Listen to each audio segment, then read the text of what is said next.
Hello comrades, Commissar Bro here today with Making History, the Great War. That's right. And this one, as you can see, I'm playing as Commissar's Djibouti. That's right. I actually went and made my own scenario to play through. And, you know, Djibouti obviously just starts out with this one area here. As you can see, I'm actually 105 turns into the game. And we've done some serious damage. So far, we've taken over Eritrea and Somalia, both countries that I added in as per the mod, and now we're kind of looking at taking over Ethiopia. This mod is, or this scenario, excuse me, is not intended to be realistic by any standards. Obviously, Djibouti existing in 1912 is unrealistic. So with that in mind, don't go, like, I'm going to put this scenario up on the workshop for all my comrades to enjoy, for those who actually have the game. So, with that in mind, don't go into this expecting a realistic experience, because it is not by any means of the imagination. I've made a lot of random African countries more powerful than they would normally be.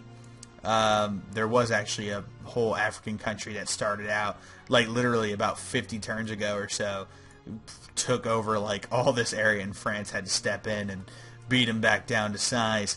And as you can see here, Russia, again, it's 1912, is facing a massive civil war where like all sorts of different rebel factions are starting up. Here we can see, I think, nationalists. I think these guys are nationalists. Yeah, Russian nationalists. There is these guys here who are socialists, and there's even like a group of Polish rebels, as you can see here, and even an additional Catholic rebels that have all risen up. Basically, the scenario is getting real crazy real fast. Something I've done as well is I've added in a bunch of population, I've added more population to the game. For example, this region here, the actual Paris region, Ile-de-France. I don't know where it says population at, but yeah, there it is right there. Like, that one region alone has 50 million people in it. No, the whole country has 50 million people in it. So I've basically bumped up all the populations in a lot of the major countries, even like Portugal, Spain, UK, Ireland, France, Germany. I haven't really done anything with Austria-Hungary. Bumped up a little bit of stuff for Russia. Again, a bunch of African regions, especially this whole area here, has been beefed up considerably, so that, you know, Africa actually has a little bit of viability in the game, and even some additional resource and population increases here in the Sahara region. That's right. But probably aside from the addition of, you know, Commissar's Djibouti, which this is right here, there was the addition of a Chinese, like the Communist Chinese, and they owned this whole region here. However, the Communist Chinese were taken over by a major rebellion from the Kingdom of China, which now exists alongside the Republic of China. So, that was interesting. There's still a lot of stuff to a little kinks I need to work out. The scenario as it stands is a little difficult. It's not super difficult. Anybody who's actually played a little bit of Making History, the Great War, will probably pick up on this pretty fast and not have too much trouble playing with it. And the last big thing that I want to mention about my scenario is the addition of the Empire of Texas, that's right, and the Union of Socialist California. That's right. Completely ridiculous. They make no sense. But I felt like the United States, in quite a lot of games, gets way too powerful way too early, and is pretty much unstoppable no matter what. So I considered adding in the Confederacy, which would have been like this region here, but I felt like that's just been overdone. So instead, I decided to make the Empire of Texas, and again, the Union of Socialist California. Which are both very, very powerful nations in their own right. Now again, they're still weaker than the actual United States, and as it stands, they don't necessarily go out of their way to fight the United States or even Mexico, but hopefully in the future I can maybe add some sort of event that causes these 3 countries to go to war, because that is pretty much the purpose of why I even separated them like this.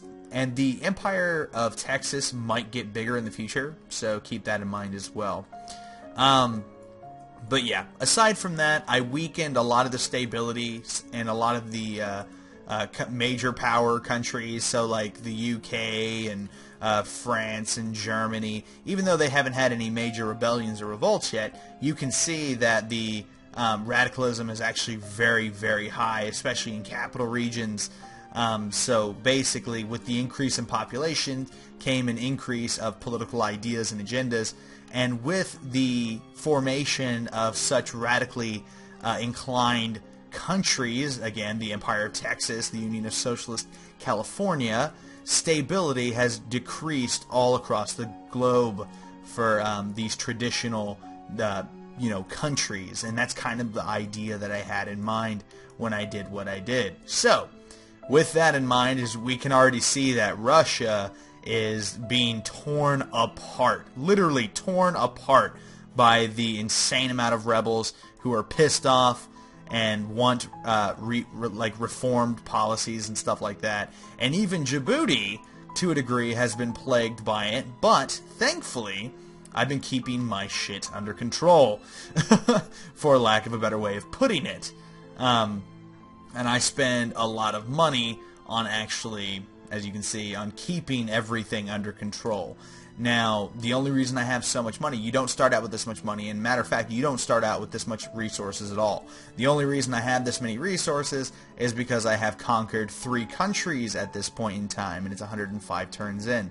One thing about Djibouti, playing it in this particular scenario, you want to be careful, because if you attack and you're too aggressive too early on, your neighbors will destroy you. You do not start with an army, and you start, technically, technologically, you're behind. So, you don't really have, as you can see, I'm still only using infantry, and you're pretty much just infantry. I got rid of all the militia in my army because they were useless. So, but yeah, as you can see, I have pretty decent sized armies, most of which came directly out of, the capital city, Djibouti City. So, yeah, this is my scenario. I'm probably going to put this up on the Steam Workshop for those of you who play Making History the Great War. If you guys want to give me some suggestions on how to make it better, then I'll definitely, take a look and see what you say, and I'll probably try to work on it. I've had a lot of fun. I've spent about 6 or 7 hours creating this scenario and testing this scenario. So I'm having fun, and it's really cool, and I hope you guys are going to enjoy it as well.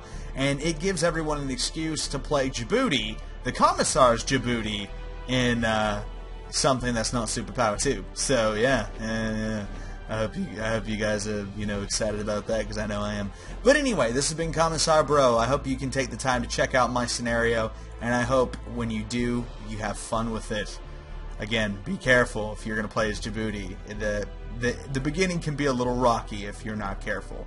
Especially, you could end up being like Communist China.